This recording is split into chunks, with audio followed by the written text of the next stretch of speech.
अल्हम्दुलिल्लाह नहमदुहु व नस्तईनुहु व नस्तगफिरुहु व नु'मिनु बिहि व नतवक्कलु अलैहि व नऊज़ु बिल्लाहि मिन शुरूरि अंफुसिना व मिन सय्यिआति अअमालिना मन यहदिहिल्लाहु फला मुदिल्ल लहु वमन युद्लिल्हु फला हादिय लहु वला नज़ीर लहु वला वज़ीर लहु वला मुशीर लहु वला नईम लहु वअशहदु अन्ना इलाहा इल्लल्लाहु वहदहु ला शरीक लहु ला जिद्द लहु वला निद्द लहु वला मिस्ल लहु ونشهد أن سيدنا وسندنا وحبيبنا وحبيب ربنا وطبيبنا وطبيب قلوبنا ومولانا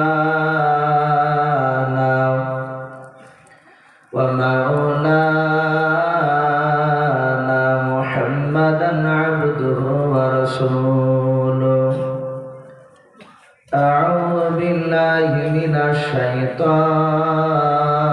الرجيم بسم الله الرحمن الرحيم يا أيها الذين آمنوا استعينوا بالصبر والصلاة إن الله مع الصابرين وقال الله تبارك وتعالى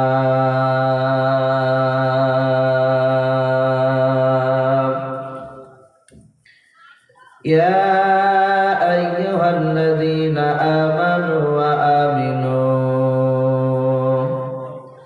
وقال الله تبارك وتعالى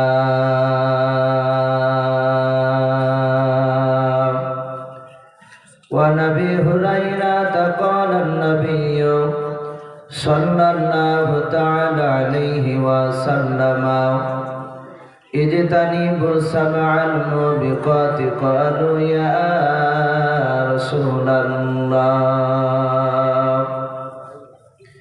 وما هن قال شرك بالله والسحر وقتل النفس التي حرم الله إلا بالحق وأكل الربا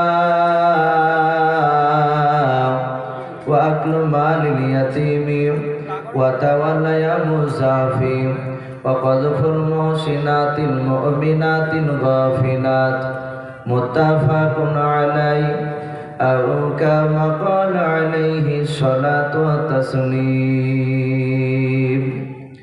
وعن أبي هريرة قال النبي صلى الله تعالى عليه وسلم من بنى لله مسجدا بنى الله له بيتا في الجنة أو كما قال عليه الصلاة والتسليم إن الله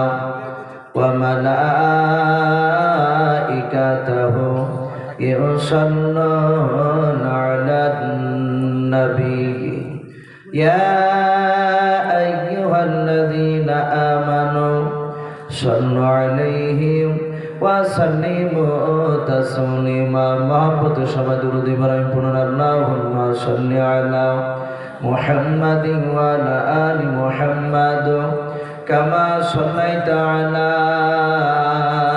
إبراهيم وعلى آل إبراهيم إنك حميد حميد مجيد اللهم بارك على محمد وعلى آل محمد كما باركت على إبراهيم وعلى آل إبراهيم إنك حميد مجيد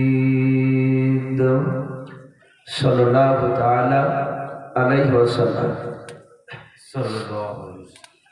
سيد عالم نبيجي سيد عالم نبيجي শাহ মদিনা আর মদিনা যাইতে নবীজি হলেন রওয়ানা और काफिर मक्काबासी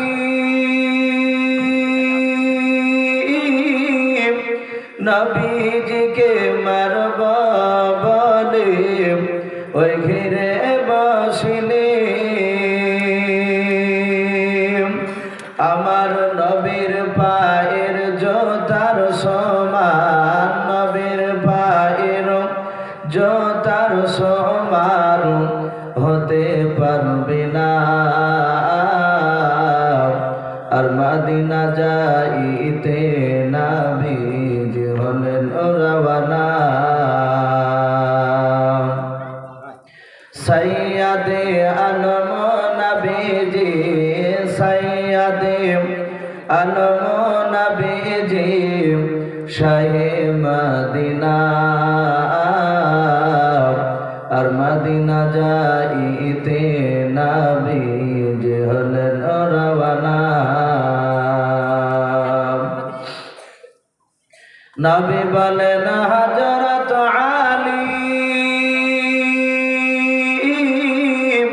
আমার বিছানায় শুয়ে যাও গো ওই তোমারে বলে হযরত আলী শুয়ে গেলেন হযরত আলী শুয়ে গেলেন নবীর বিছানায় আর মদিনা যাইতে নবীজি হলেন রওয়ানা নবী বলেন আবু বকর হিজরত করি চল গো ওই হুকুমে খোদার ওই রাতারাতি চলেন নবী রাতারাতি চলেন নবী সোনার মদিনায় আর মদিনা যাইতে নবীজি হলেন রওয়ানা সৈয়দে আলম নবীজি সৈয়দে আলম নবীজি শাহ মদিনা আর মদিনা যাইতে নবীজি হলেন রওয়ানা ভাই সবাই আর একবার প্রাণ ভরে মহব্বত হচ্ছে আজ এই দুরূদ ইব্রাহিমটা পড়ুন আল্লাহুম্মা সাল্লি আলা মুহাম্মাদি ওয়া আলা আলি মুহাম্মাদ কামা সাল্লাইতা আলা ইব্রাহিম ওয়া আলা আলি ইব্রাহিম ইন্নাকা হামিদুম মাজিদ আল্লাহুম্মা বারিক আলা মুহাম্মাদি ওয়া আলা আলি মুহাম্মাদ কামা বারাকতা আলা ইব্রাহিম وعلى آل إبراهيم إنك حميد مجيد صلى الله تعالى عليه وسلم শ্রদ্ধেয় জনাব আজকের জালসা নির্বাচিত মনোনীত যোগ্যতম সভাপতি মহাশয় ও সম্মানিত আমন্ত্রিত উলামায়ে কেরাম ও আমার সম্মুখের শ্রদ্ধেয় বয়োজ্যেষ্ঠ বাবা জীবনেরা আমার সমবয়স্ক ও সমদর্শ যুবক ভাইয়েরা পর্দার আড়ালের মা বোনেরা ও আমার সম্মুখের গজে গজে স্নেহের বাচ্চারা সকলকে জানাই আমার বুক ভরা ভালোবাসা সালাম আসসালামু আলাইকুম ওয়া রাহমাতুল্লাহি ওয়া বারাকাতুহু। ওয়া আলাইকুম আসসালাম ওয়া রাহমাতুল্লাহ। আলহামদুলিল্লাহ, সমস্ত প্রশংসা, হামদ ও নাত, সাধনা ভজনা সে মহান রব্বুল আলামিনের জন্য, যে মহান রব্বুল আলামিন আমাদেরকে বড় ভালোবেসে রহম করে বিভিন্ন গুনার মজলিস থেকে বাছাই করে নিয়ে এসে তার পবিত্র দ্বীনি মজলিসে নিয়ে এসে বসার তৌফিক দান করেছেন। আমরা যে বসতে পেরেছি তাই মহান রব্বুল আলামিনের দরবারে সকলে শুকরিয়া স্বরূপ আদায় করে বলুন আলহামদুলিল্লাহ। প্রাণ ভরে চাওয়াজে বলুন আলহামদুলিল্লাহ। তারপরে পরে আপনার নবী আমার নবী, যিনি ধর্মের গুরু বিশ্ববরণ্য নেতা, নবী করে শিরোমণি পয়গম্বরে আদম, যিনি সাইয়্যিদুল মুরসালিন ও খাতামুন নবিয়্যিন, যিনি হাবিবে কিবরিয়া আশরাফুল আম্বিয়া, যিনি হায়াতুন নবী জিন্দা নবী জনাবে মুহাম্মদ রাসূলুল্লাহ সাল্লাল্লাহু তাআলা আলাইহি ওয়াসাল্লামের উপরে অগণিত দুরূদ ও সালাম বর্ষিত হোক, অর্পিত হোক। সকলে বলুন আল্লাহুম্মা আমিন। ভাই, আমি আপনাদের সম্মুখে কোরআন কারীম থেকে বেশ কয়েকটা এতটুকুনা আমি পরিবেশন করেছি, তেলাওয়াত করেছি। তারপরে পরে বিশ্ব নবীজির পবিত্র জবান থেকে মাত্র দুটো হাদিসে টুকরা পাঠ করেছি। ইনশাআল্লাহ যথাসময়ের মধ্যে আমার বক্তব্য করব। ভাই, আপনারা যারা প্যান্ডেলের ভিতরে বাপজি যারা বসে আছে, রাত্রি প্রায় অনেক হয়ে যাচ্ছে, অনেক মানুষ ভাবছে হয়তো খাওয়া দাওয়া করতে গিয়েছেন, আবার কেউ হয়তো আপনার বাড়িও হয়তো গিয়েছে, তো জায়গাটা একটু ফাঁকা হয়ে আছে। ভাই, আমরা ওলামাদের মুখে শুনেছি আল্লাহ রাসূল বাপজি বলেছেন যত রাত্রি হয় তত আল্লাহ রহমতের দরজা খুলে যায়। বলুন আলহামদুলিল্লাহ। তো ভাই, আপনারা যারা বসে আছেন একটু সামনের দিকে একটু লক্ষ্য করে মিলে বসে এগিয়ে আসুন। ভাই, আমি প্রতিটা বাপজি ভাইদেরকে অনুরোধ করছি, ভাই আপনারা যারা বসে আছেন আমি সকলকে বলছি আপনারা সামনের দিকে তাকিয়ে একটু এগিয়ে আসুন। বাপজি, আপনাদের একটু এগিয়ে আসলে ভালো হতো না? একটু আপনারা একটু এগিয়ে আসুন, সামনের দিকে জায়গাটা ফাঁকা আছে, একটু এগিয়ে আসুন। মাশাআল্লাহ, আলহামদুলিল্লাহ। ভাই, খুশি হলাম, একটু এগিয়ে আসুন। ভাই, ওই যে পেছনকার বাপজি ভাই যারা বসে আছে, যদি নবীর মহব্বত যদি আসে তাহলে বাপজি একটু এগিয়ে আসুন। আর যদি নবীকে মহব্বত না করেন তাহলে তো ডেকে বাপ যারা আসবেন না। নবীর মহব্বত যদি থাকে তাহলে একটু আসো, আমরা দ্বীনি মজলিসে বসবো। আমার পরে আলহামদুলিল্লাহ আজকে জালসার প্রধান বক্তা উনি আছেন, বসে আছেন, আমার পরে আসবে। উনিও খুব মূল্যবান কথা আপনাদের সামনে আলোচনা করবে। আলহামদুলিল্লাহ। ভাই, খুব খুশি হলাম। বিশ্ব নবী জনাবে মুহাম্মদ রাসূলুল্লাহ সাল্লাল্লাহু তাআলা আলাইহি ওয়াসাল্লামের যে বাপজি দুটো হাদিস আমি পাঠ করেছি। আমার বিশ্ব নবী পবিত্র জবানে অন্য জায়গায় বলেছেন মান আহাব্বা সুন্নতি ফাকাত আহাব্বানি। নবীজি বললেন যারা আমার সুন্নাতকে ভালোবাসলো ফাকাত আহাব্বানি, তারা আমাকে ভালোবাসলো। ওয়ামান আহাব্বানি কানা মাই ফিল জান্নাহ, আর যারা আমার সুন্নাতকে ভালোবাসলো তারা আমার সঙ্গে জান্নাতে থাকবে। জোরে বলুন সুবহানাল্লাহ। এটা নবীর বাপজি পবিত্র জবানের কথা। আজ আমরা যদি নবীর সুন্নাত অনুযায়ী যদি বাপজি আমল না করি, জান্নাত যাওয়া যাবে? বলো, জান্নাত যাওয়া যাবে না। শুধু মৌখিক যদি আপনার আল্লাহকে ভালোবাসি, নবীকে মহব্বত করি, এই কথাটা যদি বলা যায়, আর নবী যেভাবে চলতে বলেছে সেইভাবে যদি না চলি, তাহলে কিয়ামতের ময়দানে বাপজি জান্নাত পাওয়া যাবে না। বেঈমান আবু জাহাল, যাকে আমরা আবু জেহেল বলে বাপজি জানি, এই যে আবু জেহেল বিশ্ব নবীকে বাপজি, নবীজির বাপজি আপনার সুন্নাতের উপর সে আমল করে নাই। অনেক মানুষ বলে চায়ের দোকানে, বাজারে, বিভিন্ন জায়গায় আলোচনার মাধ্যমে বলে যে নবীকে ভালোবাসে, অথচ যে নবীকে ভালোবাসি দাবি করছে তার চেহারার দিকে তাকালে সে হিন্দু না মুসলমান বাপজি চেনা যায় না। কথা ঠিক না? চেনা যায় না যে মুসলিম না হিন্দু, অথচ দাবি করে নবীকে ভালোবাসে। আপনাদের এলাকায় আশা করি মনে হয় ওই দল নেই। আমাদের বাড়ি হচ্ছে, বা আমার বাড়ি দৌলতাবাদ গ্রাম ঘাসিপুর। আমার এলাকায় প্রচুর সেই লোক রয়েছে। রবিউল আউয়াল মাস যে পার হয়ে গিয়েছে, এই রবিউল আউয়াল মাসে আমাদের এলাকায় এক শ্রেণীর মানুষ বাপজি তারা ট্রাক্টরের ট্রলিতে এবং এই যে টোটো যাকে টুকটুকি বলি আমরা, ওই টোটোতে বাপজি বড় বড় আপনার বক্স তুলে নিয়ে তারা মিছিল বের করেছে আমাদের এলাকায়, বেশ কয়েকটা মিছিল আছে। আপনাদের দিকে ওই দল আলহামদুলিল্লাহ ওই দিক থেকে আপনারা ভালো আছেন নেই। বাস্তব কথা বলছি, আমার প্রতিবেশী এক চাচা ওই মিছিল থেকে ঘুরে আসার পর আমাকে বলছি, ইসো তোমরা তো সব পাও না, এদের সকালবেলায় বেরিয়েছিলাম মিছিলে, 3 ঘন্টা মিছিল করেছি, করার পরে যখন নারের তকবীর দিচ্ছে মনে হচ্ছে আমার ইমান একবারে আসমান ভেদ করে চলে গেছে। বলছে যে ইমান এত তাজা হয়ে গেল। কিন্তু আমি তো জানি যে উনি নামাজ পড়েন কি পড়েন না। আমি বললাম চাচা কিছু মনে করবেন না, ফজর নামাজ পড়েছেন? বাপ তুমি তো জানো নামাজ এখনো ধরেনি। অথচ বাপকে সে বলছে যে মিটিং এ ঘুরে এসে মিছিল দিয়ে যে আমার ইমান মনে হচ্ছে একদম ওই আসমান ভেদ করে চলে যাচ্ছে। আমি বুঝতে পারছি এত ইমান মজবুত হয়ে গেল।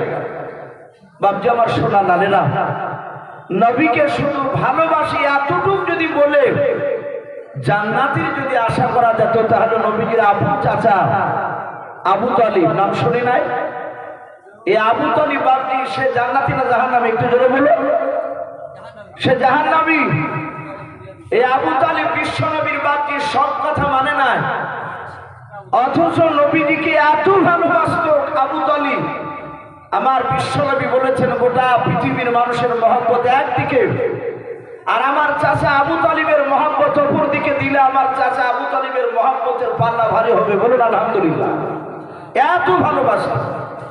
কতটা ভালোবাসত, সিরাতে হারবিয়া বলে বাপজি একটি কিতাব ওলামে দেওবন্দের বাপজি লিখা, সেই বইটাতে এসেছে আল্লাহ রাসূল সাল্লাল্লাহু তাআলা আলাইহি ওয়াসাল্লাম মক্কা নগরে রাসূল শুরু জামানায় কলেমার দাওয়াত দিয়েছিলেন। গোটা মক্কা লোকেরা বিশ্ব নবীকে বাপজি 40 বছরের আগে প্রতিটা মদিনার ছোট বড় নয় মক্কার সমস্ত মানুষেরা নবীকে বাপজি মোহাম্মদ বলে খুব কমই লোকে ডাকতো। নবীকে তারা ডাকতো আলামিন বলে, সত্যবাদী। গোটা মক্কার মানুষের বাপজি ভাই কথা বলেন, গোটা মক্কার মানুষের বাপজি ব্রেনে চলে এসেছিল যে আব্দুল্লাহর সন্তান, এ জীবনে মিথ্যা কথা বলে না, এটা তাদের একটা ধারণা বিশ্বাস ছিল। তা আল্লাহ রাসূলকে বাপজি আলামিন বলে ডাকতো। নবী যখন মক্কা নগরে 40 বছর বয়সে কোরআন নাজিল হলো নবীর উপরে, মা খাদিজাতুল কুবরা রাদিয়াল্লাহু তাআলা আনহার কাছে সব কথা খুলে বলার পর উনি যখন নবীকে নবী বলে মেনে নিলেন, তারপরে খাদিজা বললেন, ওগো আমার প্রাণের স্বামী, আপনার আর বসে থাকা যাবে না, আপনাকে দিনের দাওয়াত দিতে হবে মানুষের দাঁড়ে দাঁড়ে। নবীজি কলেমার দাওয়াত দিতে শুরু করলেন। প্রায় মোটামুটি 12 থেকে 13 দিন হয়েছে বাপ কলেমার দাওয়াত দেওয়া, একেবারে শুরু যাবে না। নবীর বিরোধিতা শুরু করে দিল। বেঈমান আবু জেহেল, উতবা, সাইবা, আবু লাহাব, এই সব কুখ্যাত বাপজি তারা নেতা ছিল মক্কা নগরে সেই সময়, বড় নেতা। এক একটা বাপজি নেতা এক একটা গোত্রে তারা নেতা ছিল। তা আবু জেহেল বিশ্ব নবীজির আপন চাচাকে ডেকে বলল, এই আবু তালিব শোনো। বলে কি হলো? বলে আমি তোমার সম্মানের দিকে থেকে তোমার ভাতিজার গায়ে হাত তুলি নাই। বলে কেন? আমার ভাতিজা কি করেছে? বলে আর 10-12 দিন থেকে তোমার ভাতিজা নতুন দিনের দাওয়াত দিচ্ছে, আমাদের বাপদাদার ধর্মের বিরোধিতা করছে, আমরা বাপদাদার আমল থেকে যে ধর্ম করে আসছি তার প্রতিবাদ করছে। বলে সকল করতে নেই, তাই তোমার ভাতিজাকে একটু তুমি বারণ করো, যেহেতু তুমিও তো কুরাইশ বংশের একটা নেতা, আমাদের মতো তুমিও নেতা। এই আবু তালিব, তোমার ভাতিজাকে তুমি বারণ করবা। যদি তোমার ভাতিজা না মানে, যদি আবার নতুন দিনের দাওয়াত দিতে আসে বাপদাদার আমাদের ধর্মের বিরুদ্ধে যদি কথা বলে, তাহলে আমরা বাধ্য হব তোমার ভাতিজার শরীরে হাত তুলতে। বিশ্বনবী জনাবে মুহাম্মদ রাসূলুল্লাহ সাল্লাল্লাহু আলাইহি ওয়াসাল্লাম উনি ওই সময় নেই, অন্য জায়গায় আছে। আবু তালিব বলল, ভাই আবু জেহেল, চিন্তা করো না, আমার ভাতিজা আমার কথা অনুযায়ী চলে না। কারণ সেই আমার ভাতিজার যখন বয়স 8 বছর, ওই সময় আমার আব্বাজান আব্দুল মুত্তালিব ইন্তেকাল করেছে। আমি আবু তালিব 8 বছর থেকে নবীর বয়স, তখন থেকে আমি তার দেখাশোনার দায়িত্ব নিয়েছি। আমাকে খুব মানে, আশা করি আমার কথার বাইরে যাবে না। আবু জেহেল বলে, ওটাই তো আশা রেখেছি আমরা। ভাই আবু তালিব, তোমার ভাতিজা যদি কথাগুলো বন্ধ করে দেয় আমাদের বাপদাদার বিরুদ্ধে, তাহলে তোমার ভাতিজাকে 3টে জিনিস দেওয়া হবে। বলে কি? বলে 3টে উপহার দেওয়া হবে। 1 নম্বর, তোমার ভাতিজা বিয়ে করেছে একটা বৃদ্ধা মেয়েকে। কত বড় বেয়াদব দেখুন আবু জেহেল। ডাকে দিয়ে বলে, তোমার ভাতিজা হয়তো ডাইরেক্ট বলতে পারে নাই, তোমার ভাতিজার বয়স 25 আর বিয়ে করেছে 40 বছরের মেয়ে নারী খাদিজাকে। শোনো, যদি তোমার ভাতিজা কথা বলা বন্ধ করে দেয় আমাদের বাপদাদের বিরুদ্ধে, তাহলে মক্কা নগরের সবচেয়ে সুন্দরী নারীটা তোমার ভাতিজাকে ভোগ করতে দেওয়া হবে। 2 নাম্বার, মক্কা নগরে শুনে নাও, হিষ্ট ফিষ্ট 200টা উট তোমার ভাতিজাকে উপহার স্বরূপ দিব আমরা। 3 নাম্বার, মক্কা নগরের বাগানে গিয়ে যেই খেজুরের বাগানটা তোমার ভাতিজা চাইবে, সেটা আমাদের না হলেও আমরা সমস্ত মোড়লেরা সেই জমিওয়ালার কাছ থেকে, বাঙালার কাছ থেকে, যার বাগান মালিক, তাকে বলে আমরা স্বেচ্ছায় তোমার ভাতিজাকে খেজুরের বাগানটা আমরা দান করে দেব। এই 3টা জিনিস তোমার ভাতিজাকে দেওয়া হবে। আবু তালিব বললে, অসুবিধা নেই। আবু তালিব বিশ্ব নবীজিকে বাপজি ডাকলেন বাড়িতে। আবু তালিব ডাক দিয়ে বলল, ওগো আমার খাদিজা নাই, ওরে আমার স্ত্রী, ওরে আমার বিবি, তুমি বাসনে খাবার সাজাও। বলে কেন? বলে আমার ভাতিজা মোহাম্মদ সাল্লাল্লাহু আলাইহি ওয়াসাল্লাম, আমরা দুজনায় বাপ্পাটাতে খাবো। সন্ধ্যার দিকে বাপজি খাবার সাজিয়েছে। আল্লাহ রাসূলকে ডাকলো আবু তালিব। নবী চলে আসলেন। নবীজি খেতে বসেছেন। ডাক দিয়ে আবু তালিব বলছে, ভাতিজা খাবার খাও। বিশ্ব নবী বলেন, চাচা আপনি তো জানেন, আপনি আগে খাবার না খেলে আপনার ভাতিজা খায় নাই। জোরে বলুন সুবহানাল্লাহ। যখনই নবী আমার এই কথা বললেন, আবু তালিব রাসূলের কথা শুনে নবীর চেহারার দিকে চেয়ে ভাবছে, আবু তালিবের 2 চোখের কোণা দিয়ে পানি ঝরছে।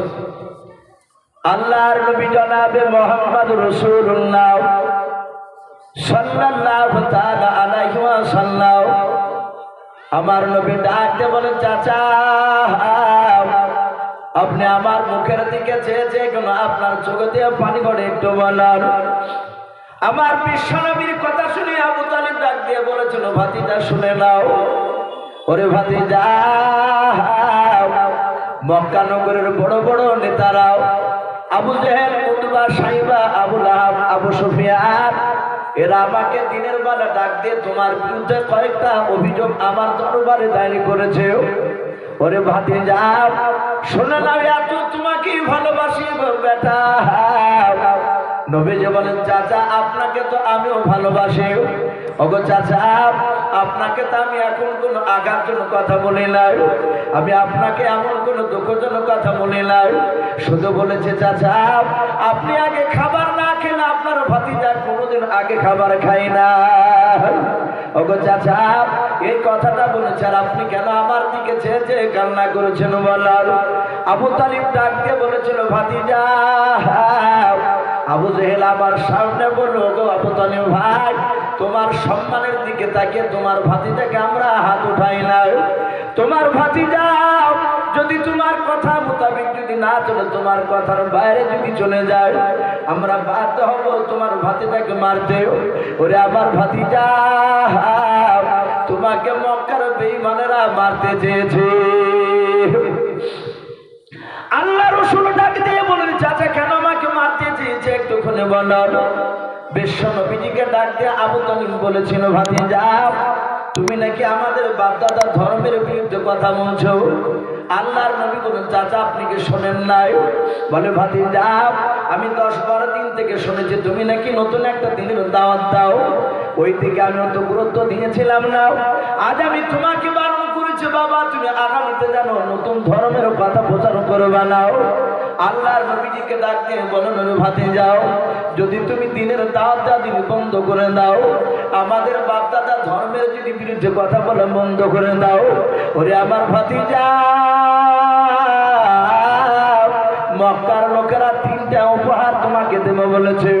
আল্লাহর নবীজি ডাক দিয়ে বলেন চাচা কি কি দেবে বলার। বিশ্ব নবীকে আবু তালিব ডাক দিয়ে বলেন ভাতিজা, প্রথম নাম্বার তোমাকে সুন্দরী নারী একটা নেবে, 2 নাম্বার 200 টাকা ওর নেবে, 3 নাম্বার গোটা মক্কা নগরীর মধ্যে সব ভালো বাগান, যে বাগানটা বড় বাগান তুমি যদি নিতে চাও সেটা তোমাকে দিয়ে দেওয়া হবে। আল্লাহর নবী বলে চাচা আর কিছু আছে বলে নাও। বিশ্ব নবী আমার ডাক দিয়ে বলেন চাচা আর কিছু নাই বলে না।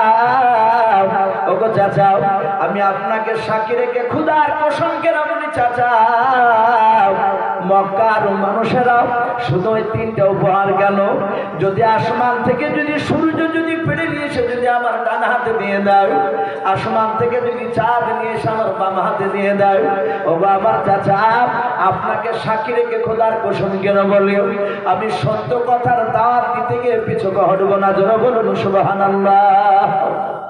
বিশ্ব নবীজি যখন এই কথা বললেন আবু তালিব চোখ দিয়ে পানি ঝরছিল। নবী বললেন চাচা আমি সত্য কথা বলতে গিয়ে আমি পেছনে হটবো না। আমার বিশ্ব নবীর কথা শুনে আবু তালিবের চোখ দুটো লাল হয়ে গেল। আবু তালিব চিৎকার করে বলে এই ভাতিজা, আমিও সেই লাত উজ্জার কসম কেন বলি। সেই সময় মক্কার লোকেরা সবচেয়ে বড় দেবতা লাত উজ্জাকে বাপজি তারা ডাকতো, ডাকি দিয়ে বলে আমিও লাত উজ্জার কসম কেন বলি ভাতিজা শুনে নাও, তোমার চাচা আবু তালিব বেঁচে থাকা পর্যন্ত মক্কার কোন লোক তোমার শরীরে ফুলে ছিটকে ফেলতে দিবে না। জোরে বলুন সুবহানাল্লাহ। বাপজি আমার সোনা লালেরা, এই ছিল নবীজির বাপজির মধ্যে নবীজির চাচার ভালোবাসা। নবীজির সুন্নাতের উপর যদি বাপজি পরিপূর্ণ আমল না করা যায় জান্নাত যেতে পারা যাবে না। সাহাবায়ে কেরাম রাদিয়াল্লাহু তাআলা আনহুম আজমাইন গনেরা তারা নবীজিকে বাপজি এত ভালোবাসতে, আমার বিশ্ব নবীজির কথা সাহাবারা বাপজি তারা রাসূলের জবান দিয়ে কথা বেরোতো ও সামি'না ওয়া তা'আনা। আমার বিশ্ব নবীর সাহাবারা নবীর কথা শোনার সাথে সাথে তারা আমল করতেন। বলুন আলহামদুলিল্লাহ। তারা একটা কথা নবীজির বাপজি কথাকে না করতেন না। আমার বিশ্ব নবীর বাপজি সাহাবারা নবীকে মহব্বত করেছিলেন। নবীর সাহাবাদের জীবনীতে বাপজি এসেছে আল্লাহ রাসূল মসজিদে নববীতে বাপজি সাহাবাদের কিনে বক্তব্য রাখছিলেন। নবীজি মসজিদে নববীতে সাহাবাদেরকে নিয়ে, আর যেমন আপনারা বসে আছেন আমার সামনে যে দেখি ইসু ভাই কি আলোচনা করে শুনবো, আল্লাহ রাসূলের সাহাবায়ে কেরামরা চাতক পাখি না চেয়ে নবীজির কথাগুলো শুনছিল। আমার বিশ্ব নবীর সাহাবারা জানতে যে নবীর চেহারা এত দামি, আমরা এত ভাগ্যবান, আমরা এমন একজন নবীর বাপজি উম্মত হতে পেরেছি, আমরা হয়তো অতটা রাসূলকে বাপজি চিনতে পারি নাই। আমার বিশ্ব নবীর উম্মত হওয়ার জন্য বহু নবী রাসূল তারা আফসোস করেছিলেন। বলুন আলহামদুলিল্লাহ। বহু নবী রাসূল, কিন্তু আমরা বিনা আফসোসে বাপজি আখিরি জামানার নবীর উম্মত হতে পেরেছে। বলুন আলহামদুলিল্লাহ। এত ভাগ্যবান সাহাবারা রাসূলের চেহারার দিকে চাতক পাখি না চেয়ে আছে। নবীর সাহাবারা এত নবীকে মহব্বত করতে আল্লাহ নবী বক্তব্য দিতে দিতে বললেন ওগো আমার সাহাবায়ে কেরাম শুনে নাও, আমাকে আল্লাহ দুনিয়ার মুখে পাঠিয়ে দিয়ে বলেছেন ওয়া খাতামান নবিয়্যিন, আল্লাহ বলেছেন আমি আখিরি জামানার নবীকে পাঠিয়ে দিয়ে নবুয়তের দরজায় তালা মেরে দিয়েছি।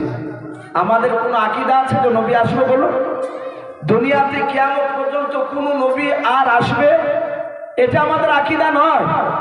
আমাদের আকীদা নবী কিয়ামত পর্যন্ত আর কেউ আসবে না, আমাদের আখিরি জামানা নবী শেষ নয়। হ্যাঁ, কিন্তু বাবা আমরা হাদিসে পড়েছি, আপনারা শুনেছেন ওলামাদের মুখে, আখিরি জামানার নবীর পরেও কিয়ামতের আগে একজন নবী আসবে। তিনি নবী রাসূল হয়ে নয়, তিনি আপনার আমার মতো উম্মত হয়ে আসবেন। ওনার নাম কি একটু জোরে বলো? হযরত ঈসা রূহুল্লাহ আলাইহিস সালাম। উনি 40 বছর বাদী দুনিয়ার মুখে দ্বীনের দাওয়াত দিবেন, তাবলীগ করবে। ওনার জীবনীতে এসেছে উনি 40 বছরের মধ্যে একটিবারও উনি জবান দিয়ে বলবেন না যে আমি ঈসা নবী পয়গম্বর। উনি সব সময় বলবেন আমি আখির জামানার পয়গম্বর জনাবে মুহাম্মদ রাসূলুল্লাহ সাল্লাল্লাহু আলাইহি ওয়াসাল্লামের আমি উম্মাত, এই কথা বলবো। আমার বিশ্ব নবী উম্মাতের এত দাম বলা হয়েছে, ঈসা নবী এমনি বলেন না। আমার বিশ্ব নবী বলেছেন আমার পূর্বে যত নবী এসেছে, প্রথম নবী এসেছিলেন হযরত আদম শফিউল্লাহ আলাইহিস সালাম। উনি কত বছর বেঁচে ছিলেন জানা আছে আপনাদের কারো? দুনিয়ার বুকে উনি 1000 বছর ধরে বেঁচে ছিলেন। কত বললাম? আদম নবী 1000, হযরত নূহ নবী পয়গম্বর আলাইহিস সালাম 950 বছর ধরে বেঁচে ছিলেন। অথচ বাপজি নবীর মর্যাদার দিক দিয়ে আদম নবী, হযরত নূহ নবী পয়গম্বর কেন সমস্ত নবীর চেয়ে আমাদের নবীর মর্যাদা বেশি না? বা কথা বলো, আমাদের নবীর মর্যাদা বেশি। অন্যান্য নবীর উম্মাতরা 300 বছর, 400 বছর, 500 বছর পর্যন্ত বাপজি তারা বেঁচে ছিল, অনেক নবীর উম্মাত। কিন্তু আমার বিশ্ব নবী বলেন আমার উম্মাতরা 60, 70, 100 বছর বেশি তারা পাই না। অথচ আমার নবী বলেছে সমস্ত নবীর উম্মাতের চেয়ে আমার উম্মাতের দাম বেশি। বলুন আলহামদুলিল্লাহ। এত দাম কেন? অথচ এরা আমল করে কম। আমার বিশ্ব নবী বলেছেন আমার উম্মাতরা একটা রাত জাগবে। রমজান মাসের সামনে আসছে, লাইলাতুল কদর যে রাত্রি, এক রাত্রি জাগলে কয়েক হাজার মাসের চেয়ে বাড়তি ইবাদত করলে যত নেকি পাওয়া যায় তার ডবল নেকি পাওয়া যায় ওই রাত্রিতে। বলুন আলহামদুলিল্লাহ। তো ভাই আমি বলছিলাম সেই বিশ্ব নবীর সাহাবাই কেরাম নবীর চেহারার দিকে চেয়েছে, কথাগুলো শুনছিলেন। নবী বলেন ওগো আমার সাহাবারা, আমাকে পুরনো দিন দিয়ে পাঠিয়ে দিয়েছে, আমার পরে আর নবী রাসূল আসবে না। তা আমি তোমাদের স্বপ্নায় মাত্র একজন সাহাবাকে আমি দেখতে চাই, একজন সাহাবাকে আমি পাঠাতে চাই আমার দ্বীনের দাওয়াত নিয়ে এমন একটা দেশে, যেই দেশের বাদশাহ বেঈমান, যেই দেশের প্রতিটা নাগরিক বেঈমান, ওই দেশে আল্লাহ এবং রাসূলকে চিনে না, ওই দেশে কলমার দাওয়াত একজন সাহাবা নিয়ে যাবে। কে বলো? সব সাহাবারা ছিলেন, একজন সাহাবার নাম কিতাবে এসেছে হযরত তাহিয়াতুল কলবি রাদিয়াল্লাহু তাআলা আনহু। নাম শুনেন নাই? এই তাহিয়াতুল কলবি এত দামি সাহাবা, ওনার জীবনীতে এসেছে হযরত জিবরিল আলাইহিস সালাম নবীর কাছে বাপজি বেশ কয়েক রকমের কায়দাতে ওহী নিয়ে আসতে। বুখারী শরীফের বাপজি আপনার বাদুল ওহী বলে যে অধ্যায়, হুজুর বসে আছেন আপনার সভাপতি হিসাবে, ওনারা কিতাবে পড়াছে সেই ওহীর অধ্যায় বাপজি বলা হয়েছে জিবরিল আলাইহিস সালাম উনি 10 রকমের কায়দায় ওহী নিয়ে আসতেন আমার নবীজির কাছে। কোন সময় সম্রাট জিবরিল আলাইহিস সালাম মুসাফির হালাতে বাপজি মুসাফির সেজে নবীর কাছে আসতেন। সাহাবারা কেউ চিনতে পারতেন না যে সম্রাট জিবরিল। নবী কথা বলতেন, নবী চিনতে পারতেন, চলে যেতেন, নবী বলতেন সাহাবারা চিনতে পারলে উনি কে? বলে হুজুর এতটুকু জানতে পারলাম যে এই লোকটার বাড়ি আমাদের দেশে না, এ কোনো বাহির দেশের, অন্য দেশের মানুষ, মেহমান, মুসাফির। নবী মুচকে হাসি দিয়ে বলতেন যে উনি পৃথিবীর কোনো মানুষ নন, উনি সম্রাট জিবরিল আলাইহিস সালাম। কোন সময় এই যে তাহিয়াতুল কলবি যে সাহাবার নাম করলাম, এই সাহাবার রূপ ধরে বাপজি সম্রাট জিবরিল আলাইহিস সালাম মাঝে মাঝে আসতেন। তো সেই তাহিয়াতুল কলবি রাদিয়াল্লাহু তাআলা আনহু তিনি হাতখানা উঁচু করে বললেন ইয়া রাসূলুল্লাহ ফেদাকা আবি ওয়া আম্মি, ওগো নবী আপনার পুত্র আমার পিতামাতা বিসর্জন হোক, কুরবান হোক। ওগো নবী আপনি চিন্তা করবেন না, যেই দেশের বাদশা বেঈমান, যেই দেশের প্রতিটা নাগরিক আপনাকে এবং আল্লাহকে চিনে না, সেই দেশে কলমার দাওয়াত নিয়ে আমি তাহিয়াতুল কলবি একা যেতে রাজি আছি। তাহিয়াতুল কলবি তিনি জানতেন যেখানে আল্লাহ এবং রাসূলকে বাপজি চিনে না, সেই দেশের বাদশা, সেই দেশের প্রজারা, সেই দেশের দ্বীনের দাওয়াত নিয়ে যাওয়া সহজ না কঠিন? একটু জোরে বলুন ভাই। খুবই কঠিন। এই যে ভারতবর্ষে যে বাপজি আপনার হাল, প্রতিটা মানুষের বাপজি আমরা পরিস্থিতি বুঝতে পারছি। আমরা আজ থেকে নিয়ে বাপজি 2-4 বছর আগে মেদিনীপুর বলেন আর বীরভূম বলেন, যেখানে বলেন না কেন, মুর্শিদাবাদের জেলার বাইরে স্টেজ থেকে নেমে বলতাম ভাই আমরা বাড়ি চলে যাব, বলতেন হুজুর দোয়া করবে। এখন কমিটি লোক বলছে ভাই যায়েন না রাত্রিবেলা। বলে কেন? বলে কখন হয়তো দুর্ঘটনা ঘটে যেতে পারে। তাহলে মানুষ, অথচ বাপজি আমাদের এলাকা মুসলিম আছে, অথচ অনেক জায়গা দেশ দিয়ে বাপজি যেতে আমাদের ভয় হচ্ছে। কি কথা সত্য না ভাই? এখন ভয় হচ্ছে কারণ পরিস্থিতি খারাপ। আমার বিশ্ব নবীর বাপজি সাহাবা বলছেন, হুজুর চিন্তা করবেন না, আমি একাই যাব। সাহাবা জানতেন ওই দেশে দেখে না আল্লাহ এবং রসুলকে চিনে না, সেই দেশে দিনের দাওয়াত নিয়ে যাওয়া কত সহজ নয়। সেই দেশে গিয়ে মানুষ বাপজি দিনের দাওয়াত দিতে গিয়ে জিন্দা ফিরে আসতে পারো না আসতে পারো। আপনাদের দেশে বাপজি তাবলিগ জামাত আসে না? আমির সাহেব সকালবেলায় বাপজি লোকের কাছে যায় বাড়িতে, তাকে নামাজের জন্য ডাকতে। আমাদের এলাকায় বহু মসজিদে বাপজি, বাড়ি তো দূরের কথা, মসজিদে তাবলিগ জামাতকে যেতে দেয় না, ঢুকতে দেয় না। অথচ তারা মুসলিম দাবি করছে, বলে ভাই আমরা শুধু দিনের দাওয়াত দিতে এসেছি। তখন তারা বুক খুলে চিৎকার করে বলে, এখানে সব চলবে না, ওই দিকে যা। এই যে কথাটা আমির সাহেব আমাদের সামনে ওনার কথা বলছিলেন যে ভাই তাহলে এরা তো মুসলিম, তাহলে বিশ্ব নবীর সাহাবাদের নবীদের কত কষ্ট হয়েছে দিনের দাওয়াত গয়ের মুসলিমদের কাছে বাপজি পৌঁছানো। ইসলাম বাপজি আমরা অত সহজে পাই না, আজকে আমাদেরকে মার খেতে হয় না। হযরত দাহিয়াতুল কালবি মুচকে হাসি দিয়ে বলছেন, হুজুর আমি রাজি আছি। নবী বললেন, তুমি যাবে? বলে হ্যাঁ। তাহলে তুমি রেডি হয়ে যাও।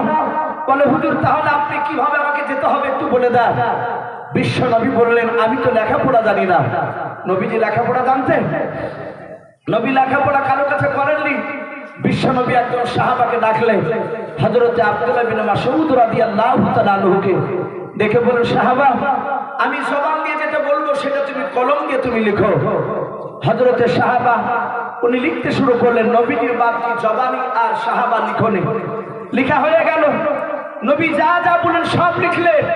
লেখার পরে নবীজির হাতে বাপজি একটা চাঁদির আংটি থাকতো, আমরা অনেকেই জানি।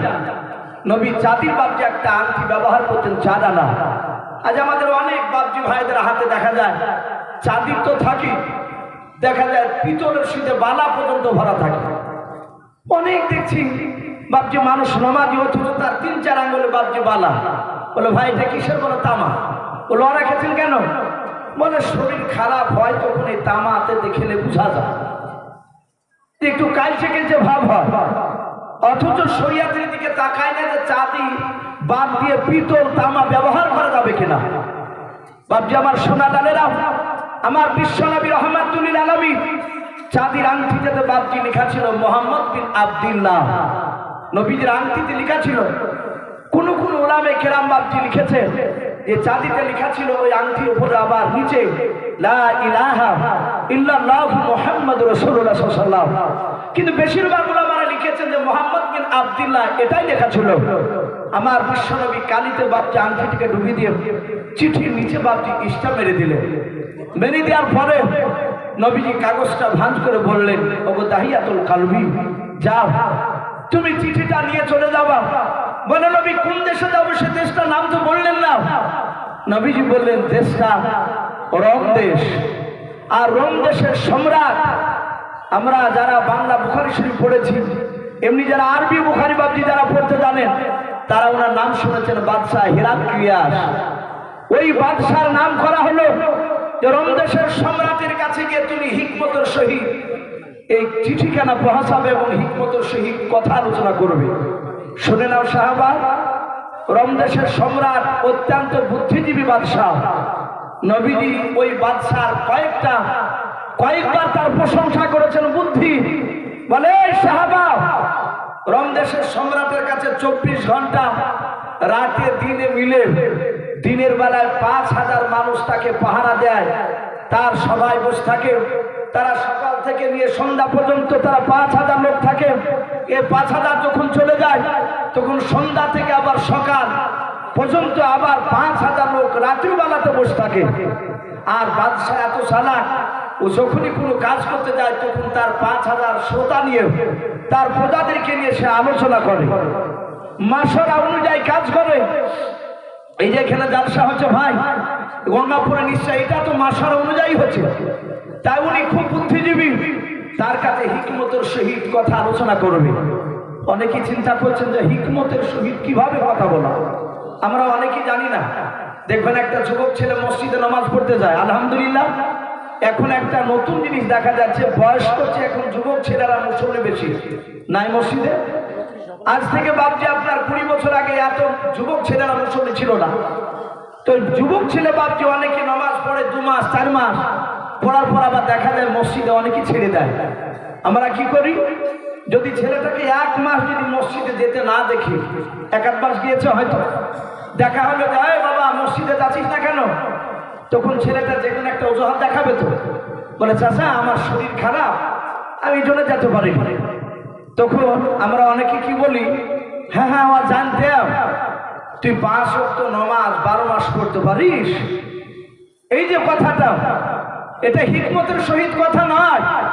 ওই জায়গায় যদি বলা হতো যে বাবা মসজিদে তুমি যাচ্ছ না, মসজিদে যখন যাতে তখন মসজিদের জামাত ভালো লাগতো, মসজিদ বানাতো, বাবা 1 মাস থেকে যাও না তো মসজিদটা আর ভালো লাগে না, মসজিদ যেন ফাঁকা ফাঁকা মনে হচ্ছে, বাবা যাবা। প্রতিটা মুসল্লি যদি ওই রকম আচরণ ব্যবহার করতো, ছেলেটা দেখতো সর্বনাশ, আমি যাই না তো মুসল্লিরা এত লক্ষ্য রাখে, ছেলেটা মসজিদ না গিয়ে আর থাকতে পারবে না। বলুন আলহামদুলিল্লাহ। এ হচ্ছে হিকমতের সহিত কথা বলা। আমার বিশ্বনবী বলে নাই তাহিয়াতুল কালবি, তুমি হিকমতের সহিত তুমি কথা আলোচনা করবে। বলে হুজুর চিন্তা করবেন না নবী, আমি সেইভাবে কথা বলবো। ভাইরা আমার, বাবা জীবনেরা, তাহিয়াতুল কালবি রাদিয়াল্লাহু তাআলা আনহু বাবা নবীর কাছ থেকে চিঠিখানা হাতে করে নিয়ে ঘোড়ায় চেপে চলে গেলেন। হযরত তাহিয়াতুল কালবি রাদিয়াল্লাহু তাআলা আনহু বাবা একদিন ঘোড়া 3 বার যে সময় লেগে গেল, উনি যখন বাদশাহ দেশের সম্রাটের কাছে গিয়ে যখন পৌঁছে গেলেন বাবা, দরবারে তাকিয়ে দেখে 1 না 2 না হাজার হাজার মানুষ বাবা, সবাই তারা বসে আছে। আল্লাহর নবী বলেছেন 5000 তার দরবারে প্রজা বসে থাকে। তাহিয়াতুল কালবি ডাক দিয়ে বলেছিল, গো ভাই তোমাদের মধ্যে বাদশাহ কোনজন একটু আমাকে দেখিয়ে দাও। লোকেরা আঙুল দিয়ে দেখিয়ে দিল, ওই দেখো আমাদের বাদশাহ রমদেশের সম্রাট বসে আছে, তাকে বড় সিংহাসন চেয়ারে। হযরতে আপনার তাহিয়াতুল কালবি রাদিয়াল্লাহু তাআলা আনহু বাবা চিঠিখানা নিয়ে যাওয়ার পর রমদেশের সম্রাটের হাতে বাচ্চারা হাতে দিয়ে দিলেন। ডাকে দিয়ে বলেন, ভাই তোমার বাড়ি কোথায়? নবীর সাহেব ডাক দিয়ে বলুন, বাড়ি আমার মদিনায়। রমদেশের সম্রাট চিঠিখানা বাপটি নেওয়ার পর চিঠিখানা আপনার পড়তে শুরু করে দিলাম। যারা যারা বাবার চিঠিতে যা লেখা ছিল সব বাপটি লোকের সামনে পড়তে লাগলাম। রমদেশের সম্রাট ডাকে দিয়ে তার প্রজাদেরকে বলে, ওরা আমার প্রজারা, এই দেখো মদিনা থেকে আল্লাহর নবী জনাবে মুহাম্মদ রাসূলুল্লাহ সাল্লাল্লাহু তাআলা আলাইহি ওয়াসাল্লাম, ওই নবীজির সাহাবা তাহিয়াতুল কালবির নাম দিয়েছেন, লোকটার নাম হচ্ছে তাহিয়াতুল কালবি। এই লোকটা কলেমার দাওয়াত নিয়ে এসেছে, এক আল্লাহকে মানতে বলেছে এবং তার নবীকে আমাদেরকে নবী বলে মানতে বলেছে। ওরে আমার প্রজারা, বলো এখন কি করা যায়? 5000 প্রজা বাবা সবার চিৎকার করে বলেছিল, ওগো রমদেশের বাদশাহ এত বড় কলিজা, এত বড় ঈশ্বর দাও যে মদিনা থেকে এসে আমাদের বাপ দাদার ধর্মের বিরুদ্ধে কথা বলে এবং নতুন দিনের দাওয়াত দিতে এসেছে। ওগো বাদশাহ,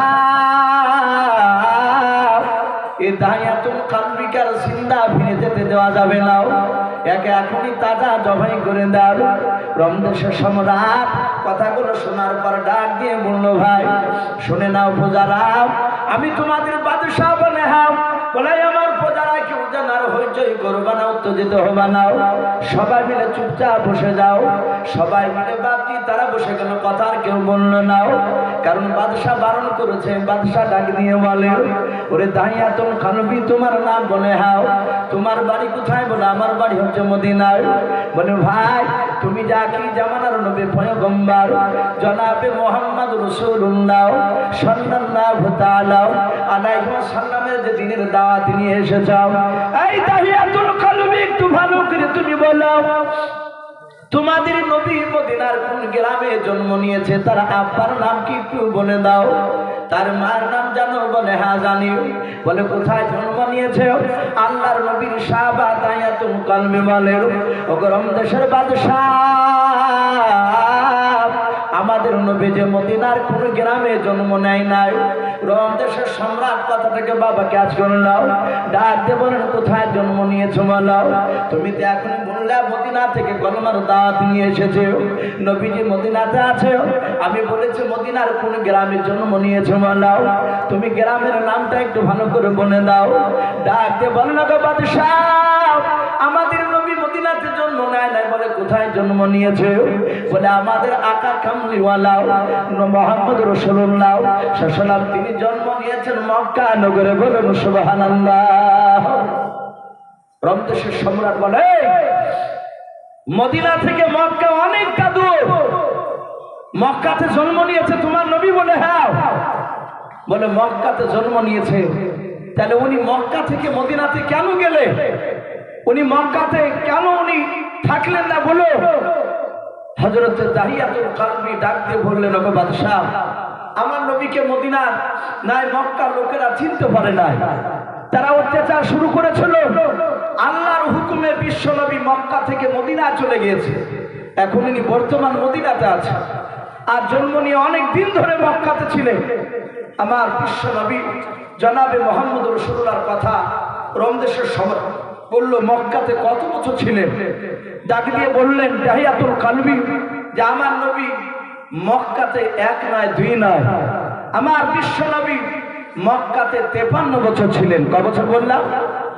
মদিনাতে ক বছর? 10 বছর। 10 আর 53 কত হয়? 63 বছর। বলে আমার নবী মক্কাতে 53 বছর পর্যন্ত ছিলেন। রোম দেশের সম্রাট দেখলো হ্যাঁ এবারই খেলা শুরু হবে, যেহেতু জন্ম মক্কায়, মদিনাতে তার, মদিনাতে সে এখন আছে। ডাক দিয়ে বলল এই দাহিয়াতুল কালবি, তুমি যে নবীর কলমার দাওয়াত নিয়ে এসেছো, তোমার নবীর আখলাক চরিত্র কেমন একটু বলো তো, তোমার নবীর ব্যবহারটা একটু খুলে বলো। কয়েকটা ঘটনা তুমি মুহাম্মদ সাল্লাল্লাহু আলাইহি ওয়াসাল্লামের চরিত্রের ব্যাপারে একটু তুলে ধরো। সম্মানিত ভাইরা আমার, বাবা জীবনেরা, দাহিয়াতুল কালবি ডাক দিয়ে বলেন গো বাদশাহ, আপনি কি পুরা শুনবেন? বলে হ্যাঁ। 5000 লোক বাকি সবাই থমের কথাগুলো শুনছে। বাদশাহ আওয়াজ করতে বারণ করেছে, না কথা কি আর বলে না।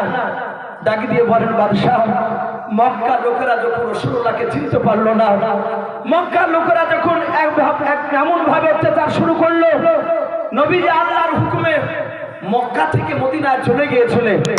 বলে হ্যাঁ, মদিনাতে যাওয়ার পরে এক নাই দুই নাই প্রায় 3 মাস হয়েছে মদিনাতে যাওয়া। মদিনাতে যখন আমার বিশ্ব নবী গেলে, যাওয়ার পরে মদিনার দলে দলে লোক সবাই নবীর হাতে হাত দিয়ে কলেমা পড়ে মুসলমান হতে লাগলো। বলুন আলহামদুলিল্লাহ। শুধু তাই নয় বাদশাহ, মদিনার প্রতিটা ছোট ছেলে থেকে বড় সবাই নবীকে মহব্বত করতে লাগলো। আল্লাহ রাসূলকে মহব্বত করা দেখে মক্কার লোকেরা শুনতে পেল মুহাম্মদ সাল্লাল্লাহু আলাইহি ওয়াসাল্লাম মদিনাতেও দ্বীনের দাওয়াত দিচ্ছে, দলে দলে তার কথাগুলো শুনছে। ওগো রোম দেশের সম্রাট, ওই সময় আবু জেহেল, উতবা, সাইবারা তারা এক নাই দুই নাই, গভীর রাত্রিবেলায় তারা 12,000 বেঈমান মুশরিক কাফিরের বাচ্চা নিয়ে তারা মিটিং শুরু করেছিল। নবীর বিরুদ্ধে মিটিং ডেকে বলেছিল মুহাম্মদ সাল্লাল্লাহু আলাইহি ওয়াসাল্লামকে মক্কা থেকে মদিনায় তাড়িয়ে দিয়েছি। মদিনাতে যাওয়ার পর সে চুপ করে বসে থাকে না, মদিনার লোকেরা সবাই তার কথাগুলোকে মেনে নিচ্ছে। শুনে নাও, মক্কার লোক কেউ আছো, ছদ্মবেশে গিয়ে মদিনায় পৌঁছে গিয়ে চুপি চুপি গিয়ে মুহাম্মদ সাল্লাল্লাহু আলাইহি ওয়াসাল্লামকে জবাই কি করে আসতে পারবে? বলো বলো, কেউ 12,000 লোকের মধ্যে কেউ পারবে কি? বলো। দাহিয়াতুল কালবি ডাক দিয়ে বলেন ওগো বাদশাহ, ওই সময় 12,000 বেঈমান মুশরিক কাফিরের বাচ্চার মধ্যে থেকে একজন বেঈমানের নাম ছিল উমাইর। কি নাম বললাম? উমাইর। উমারে ফারুক রাদিয়াল্লাহু তাআলা আনহু উনি নন, উনি একজন সাহাবা আলাদা, আর এই বেঈমান উমাইর সে হচ্ছে আলাদা। উমাইর ডাক দিয়ে বলল ওগো আবু জেহেলের লোকেরা, ওগো মক্কার লোকেরা শুনে নাও, আমি ছদ্মবেশ ভালো সাজতে পারি, আমি এমন ভাবে ছদ্মবেশে যাব মুহাম্মদ সাল্লাল্লাহু আলাইহি ওয়াসাল্লাম চিনতে পারবে না, আমি তার বুকে ভুজালি ভরে দিয়ে তাকে শেষ করে চলে আসতে পারবো, আমি মারতে পারবো, আমাকে কিছু প্রাইজ দিবে? বলে হ্যাঁ দেওয়া যাবে তোমাকে। বেঈমান উমাইর বলল শুনে নাও, যেদিন মক্কা থেকে মদিনার রাসূলকে তাড়িয়ে দিয়ে রাত্রিবেলা পালিয়ে যায়, সেদিন আমি 6000 বেঈমান মুশরিকের যে দল ছিল নবীর চারিদিকে ঘরে বাঁধি তলোয়ার দিয়ে ঘেরাও করেছিল। যেদিন নবী রাত্রিবেলা চলে যায় সেই দিন তো আমিও ছিলাম, আমি যাব। ওমর বলল আমি রাজি আছি, কিন্তু শর্ত হচ্ছে একটা। বলে কি? বলে বিষ মাখানো ছোরা আমাকে দাও, বিষাক্ত ছোরা দাও, যেই ছোরা দিয়ে মুহাম্মদ সাল্লাল্লাহু আলাইহি ওয়াসাল্লামের একটু চামড়া কেটে গেলে যেন বিষে জর্জরিত হয়ে যেন মুহাম্মদ সাল্লাল্লাহু আলাইহি ওয়াসাল্লাম মারা যায়। আমাকে একটা ছোরা দাও। সাথে হাতে বাপজি আবু সুফিয়ান আরো কয়েকটা বাপজি লোক তারা বললো আমার বাড়িতে সে বিষাক্ত ছোরা আছে। ওমরকে দিল। হযরতে তাহিয়াতুল কালবি বলছিল গো ভাই, বাদশা দেখুন নবীর কেমন চরিত্র। ওমর বাপজি বিষাক্ত ছোরাখানা বাপজির কোমরে ঢুকে নিয়ে সে চলে যেতে লাগলো। কয়েকদিনকার খাবার, কয়েকদিনকার পানি আর কিছু টাকা বাপজির সঙ্গে করে নিয়ে চলে যাচ্ছে। সোজা বাপজি মক্কা থেকে বাপজি মদিনায় পৌঁছে ওমর চিন্তা করছে আমি তো ছদ্মবেশে এসেছি, কিন্তু আমি তো জানি না মুহাম্মদ সাল্লাল্লাহু আলাইহি ওয়াসাল্লাম মদিনাতে কোন জায়গায় আছে। এটা তো আমার জানা নাই, কোন জায়গায় আছে আমি জানি না। তাহলে আমাকে প্রথম নাম্বার মুহাম্মদ সাল্লাল্লাহু আলাইহি ওয়াসাল্লাম কোথায় আশ্রয় নিয়েছে সেই জায়গাটা আমাকে খুঁজে বের করতে হবে। মদিনা রাস্তা হাঁটতে হাঁটতে দেখছে একটা 4 বছরের বাচ্চা। ক বছরের বাচ্চা বললাম? 4 বছরের বাচ্চা। দাহিয়াতুল কালবি রমদেশের সম্রাটের কাছে আলোচনা করছে। বলে গো বাদশা, 4 মাসের নয় 4 বছরের একটা বাচ্চা ছেলে রাস্তায় খেলা করছিল। ওমর বাচ্চাটাকে ডেকে বলে এই বাবা শোনো। বাচ্চা ছেলেটা বললেন চাচা আমাকে ডাকলেন? বলে হ্যাঁ। বলে বাবা তুমি কি জানো মক্কা নগর থেকে একটা লোক আজ 3 মাস হলো আখিরি জামানার পয়গম্বর মুহাম্মদ রাসূলুল্লাহ সাল্লাল্লাহু আলাইহি ওয়াসাল্লাম সেই ব্যক্তি মক্কা থেকে মদিনায় এসেছে। ওই লোকটা কোথায় জায়গা নিয়েছে থাকার একটু বলতে পারবা? বাচ্চা ছেলেটা 4 বছরের ছেলেটা ডাক দিয়ে বলেছিল গো চাচা, আপনি অত বড় দামি নবীকে আপনি কেন লোকটা বলছেন? আপনার কথার মধ্যে কেন সম্মানজনক শব্দ পাওয়া যায় না? 4 বছরের বাচ্চাটা কথা ধরেছে। ডাকে দিয়ে বলেন চাচা আমি জানি উনি আখিরি জামানার রহমতের নবী, দরুদের নবী আমার। বলে বাবা কোথায় আছে তুমি একটু বলাও। ডাকে দিয়ে বলেন চাচা সামনে গিয়ে দেখবেন একটা মোড় দেখতে পাবেন। বলে হ্যাঁ। মোড় থেকে ডান দিকে যে রাস্তাটা বেঁকে গিয়েছে কিছুটা যাওয়ার পর মসজিদ নববী পাবেন। মসজিদ, ওই মসজিদে আমাদের রহমতের নবী বসে কথা আলোচনা করেছেন। আমার আব্বা আমার প্রতিবেশী সবাই নবীর কথাগুলো শুনতেছে। আমরা শুনছিলাম আল্লাহর নবী আমাদের বাচ্চা ছেলেদেরকে খেলাধুলা করার জন্য যেতে বললাম, আমরা চলে এসেছি। আল্লাহর নবীর পরিচয় পাওয়ার পর ওমায়ের বাবা মনে মনে হাসতেছে, মাওলা এবার আমার মারতে সুবিধা হবে, আমি তার কাছে গিয়ে চলে যাব। ওমায়ের দেখুন এত সুন্দর যখন আমি ঠিকানা পেয়ে গেলাম, বাচ্চা ছেলের মুখ থেকে এত বড় যখন আমার উপকার করে দিলাম, ওমায়ের পকেট থেকে 5টা টাকা বের করে বাবা বাচ্চা ছেলেটার হাতে হাত দিয়ে বলে বাবা টাকাটা নাও। বাচ্চা ছেলেটা টাকা নিয়ে বলেন চাচা কি করবো? বলে তুমি যে পরিচয়টা বলে দিলা, কোথায় থেকে ঠিকানা বলে দিলাও, এই কারণে আমি তোমাকে 5 টাকা দিলাম। 4 বছরের বাচ্চা ছেলে বলেন চাচা টাকাটা আপনি ফেরত নিয়ে নেন। বলে কেন বাবা? বলে আমাদের সেই নবী রহমতের নবী দরদি নবী জনাবে মুহাম্মদ রাসূলুল্লাহ সাল্লাল্লাহু তাআলা আলাইহি ওয়াসাল্লাম বলেছেন উপকার করলে তার বিনিময়ে টাকা নিতে নাই। জোরে বলুন সুবহানাল্লাহ। উমার অবাক। উমার বলছে তখন আমার দিলটা শক্ত হয়ে আছে, আমি নরম হতে গিয়ে নরম হলাম না। উমার চিন্তা করলো যে মুহাম্মদ সাল্লাল্লাহু আলাইহি ওয়াসাল্লাম 3 মাসের মধ্যে এসে একটা 4 বছরের বাচ্চা ছেলেকে জাদু করে ফেলেছে। কারণ আবু সেহেল বা সাইবারা আবু সেহেল তাদেরকে বুঝাতো যে মুহাম্মদ সাল্লাল্লাহু আলাইহি ওয়াসাল্লাম বড় জাদুকর, মুহাম্মদ সাল্লাল্লাহু আলাইহি ওয়াসাল্লাম নবী এটা ধরা দিত না। আবু সেহেল জানতো যে ইনি আখিরি জামানার নবী, কিন্তু মানে না। আবু সেহেল জানতো যে নবীর উপর ঈমান আনলে, কলেমা পড়লে মিথ্যা কথা বলা যাবে না, নামাজের মধ্যে ফাঁকি দেওয়া যাবে না, ওজনে কম দেওয়া যাবে না, জোর করে কোনো মানুষের কাছে ছিনতাই করা যাবে না, কলেমা পড়লে জোরে বলুন আলহামদুলিল্লাহ। এটা আবু সেহেল জানতো। তাই জেনে শুনে বাপজি সে রাসূলুল্লাহ বিরোধিতা করতো। উমার দেখলো যে 4 বছর ছেলে নবীর গুণগান করে, সোজা চলে গেল। রমদেশের সম্রাট বলে তারপর কি হলো বলো? বলে গো বাদশাহ, ওমর মনে মনে চিন্তা করছে নবী যদি দলবল নিয়ে থাকে তাহলে নবীকে মারতে পারা যাবে না। নবী যখন একাই থাকবে তখন আমি নবীর কাছে যাব, যে নবীর কাছাকাছি গিয়ে নবীর বুকে আমি ভুজালি করে দেব। সম্মানিত ভাই আমার বাবা জীবনেরা, আমার বিশ্বনবী সাহাবাদেরকে নিয়ে বক্তব্য দিচ্ছেন ওই নববীতে। সব সাহাবারা কথা শুনছিলেন, নবী জান্নাত জাহান্নামের আকীদার কথা আলোচনা করছিলেন। আর ওই সময় ওমর বাপজি আপনার বিশ্বনবীর মসজিদে নববী বাপজি পেছন দিকে বাপজি দাঁড়িয়ে আছে। পেছন দিকে দাঁড়িয়ে ওমর সেই সময় বাপজি মসজিদে নববী এইরকম আমাদের মতন পাকা ছিল না, খেজুর গাছের ডাল দিয়ে চারিদিকে বাপজি পাঁচিলের মতো বাপজি ঘেরা ছিল, খেজুরের পাতা দিয়ে বেড়ার মতো বাপজি দেওয়া ছিল। ওমর চিন্তা করতে দেখে দিন নবী একা আছে না, তার দলবল নিয়ে আছে। ওমর মসজিদে নববীর পেছনকার দেওয়াল থেকে বাপজি সেই খেজুরের পাতা ডালটাকে এইভাবে একটু সরিয়েছে। সরানোর পরই রসুলের চেহারার দিকে বাপজি তাকালছে। যখনই আমার বিশ্বনবীর চেহারার দিকে তাকালছে আর নবী আমার কথা বলতে বলতে এইভাবে পেছন দিকে বাপজি তাকিয়েছে। তাকানোর পর নবীর চেহারাটা বাপজি ওমরের চেহারাটা পড়েছে। বলুন সুবহানাল্লাহ। নবী দেখে চিনতে পেরেছে এ তো সেই ওমর মক্কা নগরে। সাথে হাতে ওমর দেখে নিল বলে খেজুরের পাতা দিয়ে আড়াল করে দিল। ওমর ভাবতে পারে না যে নবী চিনতে পেরেছে। ও ভেবেছে নবী চিনতে পারে নাই। নবী চিন্তা করেন ওমর হয়তো 3 মাস আমাকে দেখতে পায়নি, তাই ওমরের মনটা ছটফট করেছে, তা দেখা করতে এসেছে। হয়তো আমার দলবল দেখে ওমর আমার কাছে ভয় আসতে পারে না। আমার বিশ্ব নবী আমার ডাক দিয়ে বলল, গো সাহাবারা, তোমরা আপন আপন বাড়ি চলে যাও, আপন আপন বাড়ি চলে যাও। সাহাবারা নবীর কথা শুনে বাপজি চলে যাচ্ছে। আমার সাহাবাই কেরাম রাদিয়াল্লাহু তাআলা আনহুম আজমাইন মসজিদে নববী থেকে বেরিয়ে যাচ্ছেন। সামনের দিকে কয়েক ধাপ পেয়েছেন আর নবীর চেহারার দিকে চেয়ে চেয়ে দেখছেন।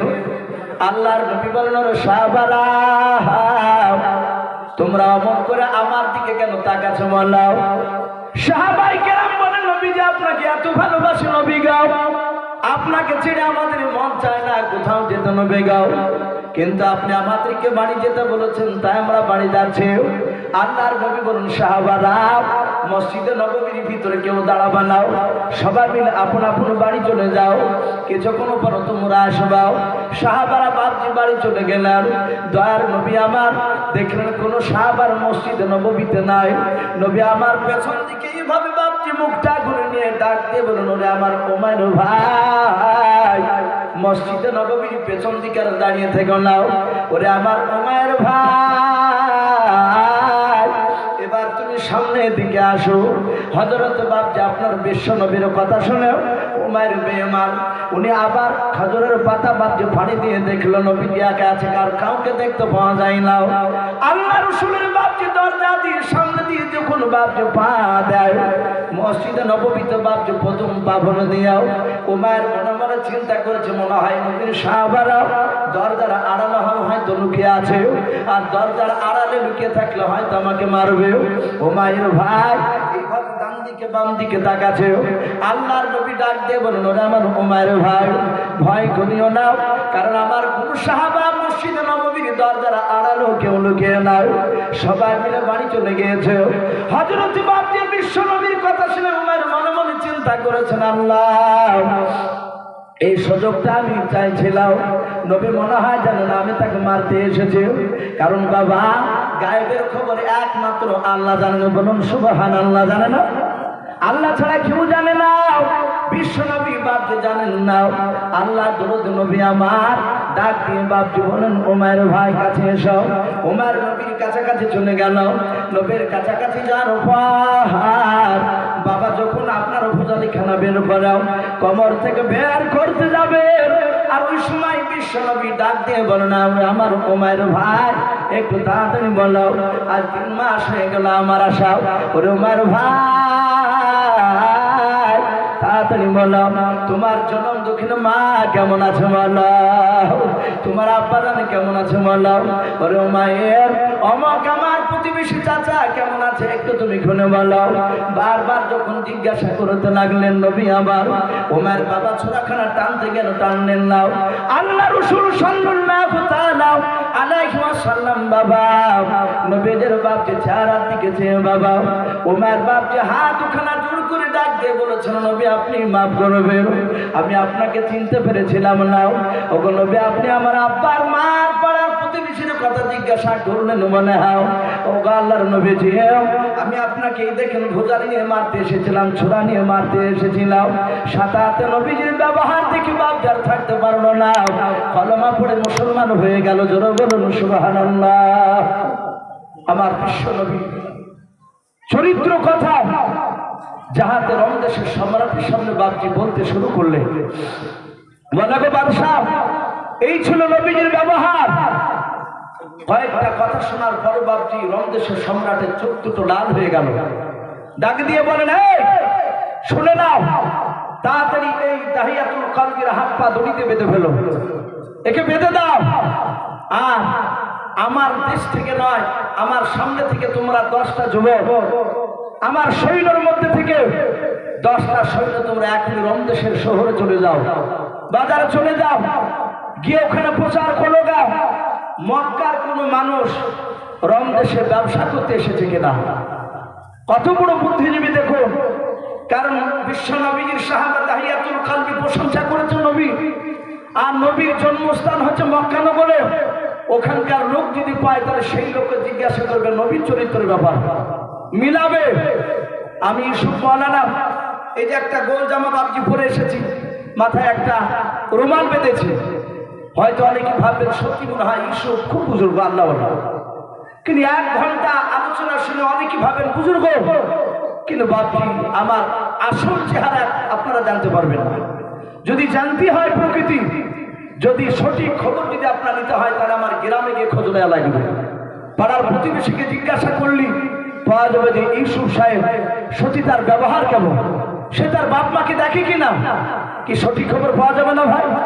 কত বড় রমদেশের সম্রাট বুদ্ধিজীবী ডাকে দিয়ে বলেন, এই 10টা বোঝাও, এখনই গিয়ে প্রচার করুক আর রমদেশের বাজারে মক্কার কোন লোক ব্যবসা করতে এসেছে কিনা। এরা গিয়ে বাড়িতে প্রচার শুরু করে দিল। কিন্তু ওই সময় আবু সুফিয়ান মক্কার বড় নেতা, সে ওই সময় তার 10টা লোক নিয়ে সে ব্যবসা করতে গিয়েছিল। সে ডাক দিয়ে বলেছিল, ভাই আমার বাড়ি হচ্ছে মক্কাতে, আমি একজন নেতা আবু সুফিয়ান, আমার সাথে 10টা আমার লোক এসেছে। বলে এখনই বাদশাহ তোমাকে ডাক দিয়েছে, যেতে হবে, সবাই চলো। আবু সুফিয়ান তার দল নিয়ে চলে আসলো। আসার পরই রমদেশের সম্রাট বাদশার সামনে বাপজি তাহিয়াতুল কলবিকে দেখে চিনতে পেরেছে। আবু সুফিয়ান সে চিন্তা করছে, বেটা তুই এখানে এসেছিস, মদিনা থেকে আবার এত দূরে এসেছিস। রমদেশের সম্রাট বলল, তোমার নাম কি? বলে আমার নাম আবু সুফিয়ান। বলে এরা এদের বাড়ি কোথায়? বলে এরা 10 জন, এরা আমার দেশের মানুষ। বলে বাদশাহ কি বলছেন বলো। বলে তুমি কি এই তাহিয়াতুল কলবিকে চিনো? ডাক দিয়ে বলে, শুধু তাহিয়াতুল কলবিকে চিনি তা নয়, ওই তাহিয়াতুল কলবি যে পাগল, যেই পাগলের দিনের দাঁত নিয়ে এসেছে সেই পাগল নবীকে চিনি। বলুন আলহামদুলিল্লাহ। সে তো ভাবছে আপনার ইমান হারা সেই সময় আবু সুফিয়ান, নবীকে তো পাগল বলবি। ডাক দিয়ে বললো, ওর নেতাকে চিনি। আবু সুফিয়ান বলল, ওর নেতা প্রশংসা করেছে ভালো, ওর চরিত্র ব্যাপারে তুমি কিছু বলতে পারবা?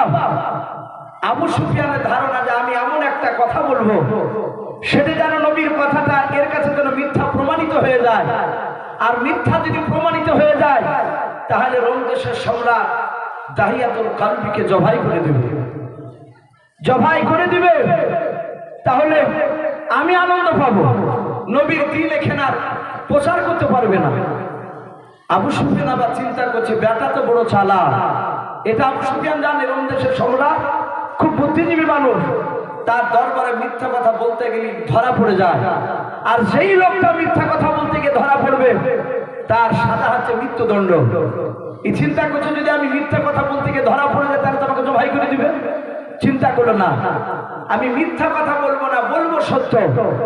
কিন্তু বাদশাহ রোম দেশের সম্রাট সে মনে মনে ভাববে যে কথাটা মিথ্যা, সত্য নয়।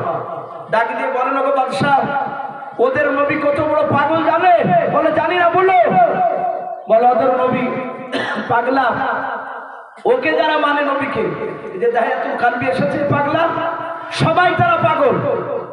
বলে শুনেন, রাত্রিবেলায় মক্কা নগরে থাকা অবস্থায় হঠাৎ করে নাকি আসমান থেকে জিবরিল আলাইহিস সালাম চলে আসে। আমরা সব জিবরিলকে মানি না, আবু সুফিয়ান বলছে। আসার পরে একটা বুড়াক নিয়ে এসে ওই উম্মে হানির বাড়িতে শুয়েছিল ওদের নবী। তাকে সে নবীকে তুলে নিয়ে গিয়ে মসজিদে হারামে গেল। মসজিদে হারাম থেকে সেই বাইতুল মুকাদ্দাস অনেকটা দূরত্ব রাস্তা, ওখানে চলে গেল। ওখানে যাওয়ার পরে ওই মসজিদে বাইতুল মুকাদ্দাসের দরজায় নাকি একটা বোরাক বেঁধে রাখলো, ওর বোরাকটা। সেখান থেকে নাকি আল্লাহর সিঁড়ি আসলো। সেই সিঁড়িতে চেপে সত্যপাক আসমান পাড়ি দিয়ে আল্লাহর সাথে দিদার করে 5 ওয়াক্ত নামাজ নিয়ে আসলো। সকালবেলায় নয়, ওই রাত্রিতে আবার বাইতুল মুকাদ্দাস থেকে মসজিদে হারাম আসলো। এক কথায় মেরাজের ঘটনা বিস্তারিত সব আলোচনা শুরু করলো। ওগো বাদশাহ, যার বাড়িতে শুয়েছিল সেও জানতে পারলো না। আচ্ছা বলো, মক্কা মসজিদে হারাম থেকে বাইতুল মুকাদ্দাস এক রাতের রাস্তা? রোম দেশের সম্রাটকে বলে কতটা রাস্তা? বলো গো বাদশাহ, মক্কা নগরের হিষ্টপিষ্ট উঠে চপে এক নাই দুই নাই 14 দিন 14 রাত সময় লাগবে। জোরে বলুন সুবহানাল্লাহ। এতটা দূরত্ব রাস্তা। ও রাতারাতি চলে গেল, আবার ফিরে আসলো, কেউ জানতে পারলো না। এত বড় গেজাপুরি কথা বিশ্বাস করা যায়? এই বাদশাহ নামদার, ওই পাগলা মুহাম্মদ সাল্লাল্লাহু আলাইহি ওয়াসাল্লামের যত দল পাগলাওয়ার তারাই মানলো, বাদ বাকি আমাদের মতো বুদ্ধিজীবী লোকরা মক্কার কেউ মানে না। বলেন বাদশাহ, এটা কি মানা যাবে? বাদশাহ বলে এটা অসম্ভব, হতে পারে না। তাহলে তো ওদের নবী মিথ্যাবাদী? বলে হ্যাঁ।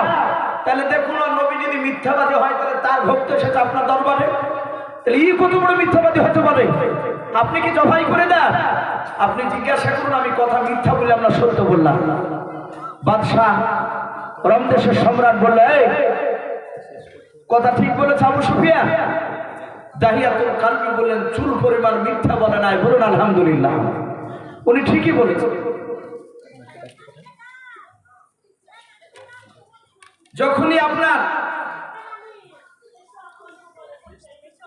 আল্লাহ রাসূল সাল্লাল্লাহু তাআলা আলাইহি ওয়াসাল্লাম বিশ্ব নবী আমার বাপজি তার সাহাবা দাঁড়িয়ে আছে, রোম দেশের সম্রাটকে বলল, বাদশাহ আবু সুফিয়ান মিথ্যা কথা বলে না, মেরাজের কথা পুরো সত্যি ঘটনা বলেছে। রোম দেশের সম্রাট ডাক দিয়ে বলল, রে আমার প্রজারাও, দাহিয়াতুল কালবিকে নিয়ে এসে আমার সামনে জবাই করে দাও। আবু সুফিয়ান মুচকে মুচকে আসতেছে, হারে এই বেচারাকে জবাই করে দিবে, আর জিন্দা আর ফিরে যেতে পারবে না। যাহাতে বাপজি মারতে যাবার ওই সময় রোম দেশের সম্রাটের বাপজি 5000 যে প্রজা বসেছিল, তার মধ্যে বাবা পেছন দিক থেকে একটা বৃদ্ধ বাপজি তার প্রজা ডাকতে বললেন, ওগো আমার বাদশা নামদার, ওই নবীজির সাহাবা দাহিয়াতুল কালবিকে আপনি জবাই করবেন না। জোরে বলুন সুবহানাল্লাহ। রোম দেশের সম্রাট এইভাবে বাপজি মুখটাকে আপনার ফিরে নিয়ে বলেন, বাবা তুমি কেন জবাই করতে বারণ করে না বলো? ডাকে দিয়ে বলেন, বাদশাহ ওই যে আবু সুফিয়ান যে মেরাজের ঘটনা শোনালো, রাত্রিবেলার ঘটনা, বলে হ্যাঁ আপনি বললেন মিথ্যা, কিন্তু ওদের নবীজির যে লোকটা এসেছে দাহিয়াতুল কালবি তিনি বলেছেন সত্য। আবু সুফিয়ান বলেছে এটা সত্য ঘটনা, নবীজি এইভাবে মিথ্যা কথা বলেছে আমরা মানি নাই। কিন্তু রাতে গিয়েছিল একটা নবীজি দাবি করেছে, আর দলবলেরা দাবি করেছে। ওকে বাদশাহ মেরাজের ঘটনা বারহাক সত্য। জোরে বলুন সুবহানাল্লাহ। রোম দেশের সম্রাট ডাক দিয়ে বলেন, বাবা তুমি কি সাহাবাকে চিনো? বলে না, চিনি নাও। বলে এর পূর্বে দেখেছো? বলে কোনোদিন দেখে না, আজকে দেখে নাও। ওরে বাবা তুমি কি তার নবীকে দেখেছো? বলে না, নবীজিকেও দেখে নাও। ডাক দিয়ে বলেন, তাহলে তুমি সত্য কেমন করে তা প্রমাণ দিলে বলো। ডাক দিয়ে বলেন, ওরে বাদশাহ আপনার দরবারে সারা জীবন আমি আপনার দরবারে ছিলাম না, আমি বহুদিন আগে আপনার দরবারে ছিলাম না। বলে কোথায় ছিলা? তা এটা ভালোই জানেন। বলে হ্যাঁ। বলে গো বাদশাহ নামদার, আপনার দরবারে আসার পূর্বে আমি এক নাই দুই নাই ওই বায়তুল মুকাদ্দাসে আমি মুতাল্লি ছিলাম। জোরে বলুন সুবহানাল্লাহ।